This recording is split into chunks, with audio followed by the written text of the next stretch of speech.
অনুরাগী ছোঁয়ার আগামী পর্বে দেখা যায় সোনাকে নিয়ে তাড়াহুড়ো করে সকলে হসপিটালে চলে যায়। সোনাকে বেডে শোয়ানো হয়, তারপরেই সোনার চেক আপ করাও শুরু হয়ে যায়। সোনার চেক আপ করা শুরু করে ডক্টর জানায় সোনার অবস্থা মোটেও ভালো নেই। সোনার টেম্পারেচার কোনোভাবেই নামছে না, আর সোনা ঠিকঠাক রেসপন্সও করছে না। যে কথা শুনে সূর্য বলে, রেসপন্স করছে না মানে এসবের মানে কি? তখনই ডক্টর বলে, দেখুন, বাচ্চারা যখন অনেক বেশি আঘাত পায় তখন বাচ্চাদের অবস্থা এমনটাই হয়ে যায়।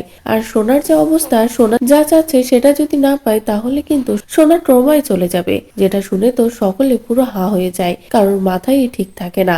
এদিকে লাবণ্য সূর্যকে বলে দীপাকে আনার জন্য। দীপা ছাড়া সোনাকে সুস্থ করা যাবে না। তখনই সূর্য বলে, না, সে দীপাকে আনবে না। কেন বারবার দীপাকে আনতে হবে? দীপা কি কোনোভাবেই সোনার মা নাকি? তখনই লাবণ্য রেগে যায় আর বলে, হ্যাঁ, দীপাই সোনার মা। যেটা শুনে সূর্য বলে, সব কি বলছো তুমি?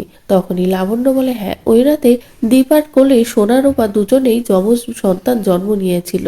আমি একজনকে নিয়ে এসেছিলাম। এরপরে সূর্যের বাবাও একই কথা বলে। যেটা শুনে সূর্য বলে, তার মানে সোনা আমার সন্তান না? বলেই যখনই নিজেকে শেষ করে দিতে যাবে তখনই লাবণ্য বলে, ভাগ্যিস আমি ওকে সত্যটা বলিনি, তাহলে তো এভাবেই সূর্য নিজেকে শেষ করে দেবে। এদিকে সোনা তো অসুস্থ হতেই থাকে। তখনই সবাই ভাবতে থাকে কি করবে। এদিকে রূপা বাড়িতে গিয়ে নিজের মাকে সবটা জানায় যে সোনার শরীরটা মোটেও ভালো নেই। ওরা হসপিটালে। যেটা শুনে দীপা রূপাকে নিয়ে ছুটে চলে আসে। রূপা ও দীপা হসপিটালে এসে যখনই সোনার কাছে যায়, দীপা যখনই বলে, সোনা মা, আমি চলে এসেছি, তখনই সোনা খুশি হয়ে যায় আর বলে, ফুলমা, আমি আমেরিকায় যাব না, তোমাকে ছেড়ে কোথাও যাব না। যে কথা শুনে তো দীপা বলে, বেশ। এদিকে সূর্য সকলের সামনে দাঁড়িয়ে কথা দেয় যে সোনাকে নিয়ে যাবে না সূর্য কোথাও। এরপরে সোনা সুস্থ হলে দীপা যখনই বাড়ি ফিরে যায় তখনই সোনাকে সকলে মিলে খাবার খাওয়াতে গেলে সোনা বলে, আমি কিচ্ছু খাবো না, আমি ফুলমায়ের কাছে যাব।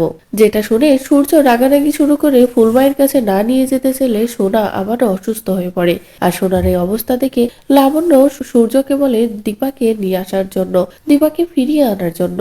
এদিকে সূর্য দীপার কাছে চলে যায় আর বলে, দীপা, তুমি বাড়ি ফিরে চলো। তখন এই দীপা বলে, না ডাক্তারবাবু, এটা হয় না, আমি এভাবেও বাড়িতে আর ফিরতে পারবো না, আমার দ্বারা সম্ভব না। তখনই সূর্য বলে, তুমি বোঝার চেষ্টা করো, মেয়েটা আবার শেষ হয়ে যাবে। তখনই দীপা বলে, আপনিও কেন জিদ করছেন? একজন মায়ের কোলে তার সন্তানকে ফিরিয়ে দিন না, মায়ের কাছে নিয়ে আসুন না মেয়েটাকে। তারপরে সূর্য সোনা ও লাগেজ পত্র নিয়ে দীপার বাড়িতে চলে আসে। অন্যদিকে রূপা তো সোনার সাথে হোলি খেলায় মেতে ওঠে।